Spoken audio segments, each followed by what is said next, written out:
Oke teman-teman, bersama saya kita belajar matematika dengan Pak M. Semoga asik dan mengasihkan.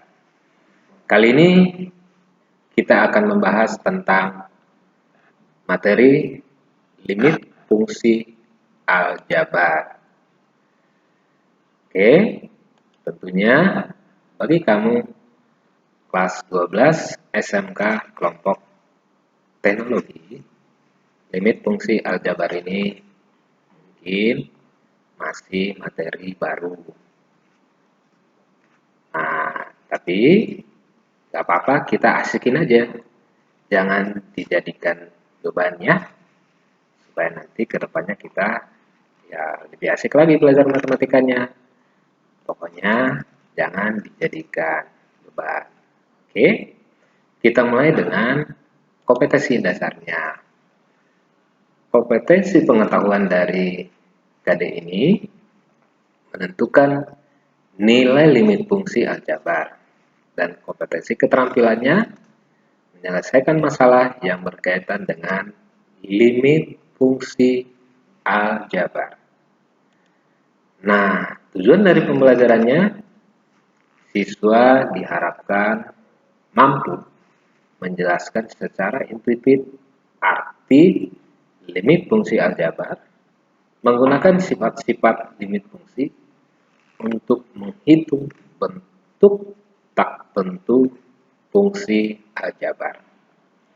Nah, perhatikan ilustrasi berikut ini supaya kita ada gambaran dalam kehidupan sehari-hari bahwa limit ini sering kita temukan. Saya ambil contoh peristiwa berkaratnya besi kapal yang diakibatkan oleh gesekan air laut yang memiliki kadar garam. Tidak dapat ditentukan secara pasti, namun kita dapat memperkirakan waktu tersebut. Misalkan sekitar 6 bulan. Padahal 6 bulan itu tidak pasti. Jadi bisa kurang dari 6 bulan atau mendekati 6 bulan. Bisa lebih dari 6 bulan. Nah, contoh-contoh peristiwa seperti ini sering kita temukan dalam kehidupan sehari-hari. Tentu kamu bisa buatkan sendiri ya, cari sendiri contoh apalagi yang mirip. Nah, untuk lebih mudah memahami konsep limit, terlebih dahulu simak video berikut.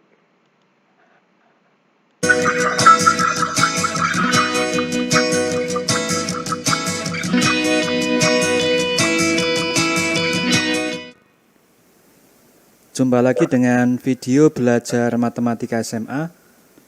Kali ini kita akan belajar mengenai limit fungsi aljabar, yaitu mengenai pengertian limit fungsi. Mari kita mulai. Sebelum kita mulai membahas pengertian limit fungsi, ada beberapa hal yang kita harus tahu.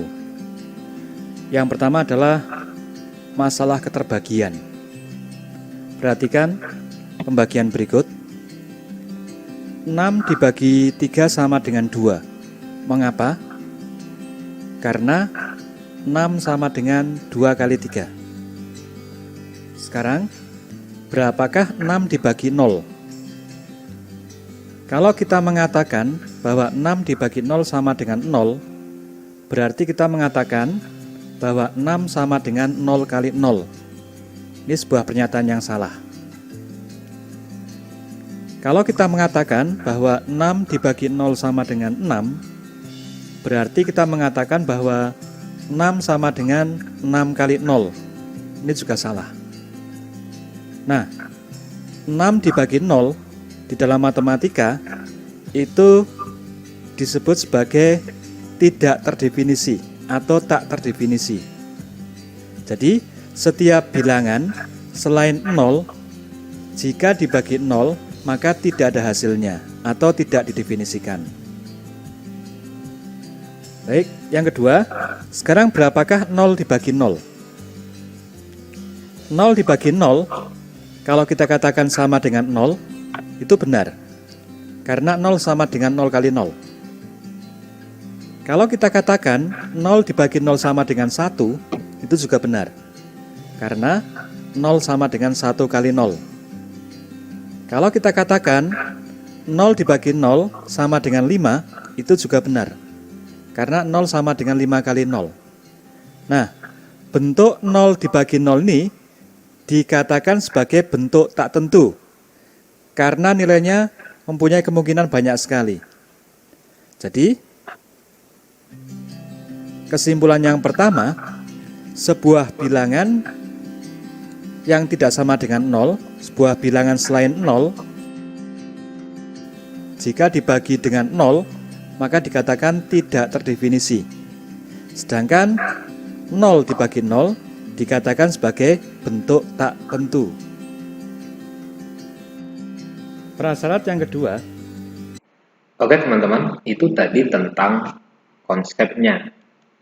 Tadi sudah disampaikan, ada bilangan tentu dan tak tentu atau tidak terdefinisi. Nah, dari situlah muncul kenapa harus ada limit. Limit itu merupakan pendekatan. Limit menjelaskan tentang suatu fungsi jika batas tertentu didekati. Mengapa didekati? Karena suatu fungsi umumnya tidak terdefinisi pada titik tertentu. Berarti, limit fungsi sama dengan pendekatan nilai fungsi. Meskipun suatu fungsi terkadang tidak terdefinisi pada titik tertentu, namun masih mampu dicari nilai yang didekati pada fungsi tersebut. Jika titik tertentu didekati, yaitu dengan limit. Manfaatnya untuk apa? Untuk menentukan nilai fungsi yang memiliki nilai tak tentu, seperti 0 per 0, tak hingga dibagi tak hingga dikurang tak hingga, ataupun 0 dikali tak hingga. Kita simak lagi konsep limit fungsi berikut ini. Yang tentunya di kelas 11 kamu sudah pernah belajar tentang fungsi. Fungsi adalah satu pemetaan di mana setiap anggota X dipetakan tepat satu kali terhadap anggota Y. Saya ambil di sini contoh fungsi fx sama dengan X ditambah 2. Untuk X bilangan real. Kita tentukan nilai fx sama dengan X tambah 2 pada saat X mendekati 3 dengan memisalkan Y sama dengan fx. Berikut tabelnya. Ini nilai X menuju ke 3. Ini nilai X menuju ke 3 dari kanan ke kiri. Di mana dari 2, 2,5, 2,4, 2,1, 2,9, 2,99 dan seterusnya hingga menuju 3 atau dari 4 turun 3,8, 3,7, 3,1, 3,001 hingga menuju ke 3. Nilai X sama dengan 2 kita substitusikan, Y-nya sama dengan 4. Karena 2 tambah 2 sama dengan 4. Nilai X 2,5 kita substitusikan, 2,5 tambah 2, 4,5. Dan seterusnya X 2,99, Y-nya 4,99. Dan jika X sama dengan 4 kita substitusikan, maka Y-nya sama dengan 2. Seterusnya ke arah kiri 3,1, Y-nya 5,1. Dan seterusnya 3,001, Y-nya 5,001. Semuanya mendekati 3.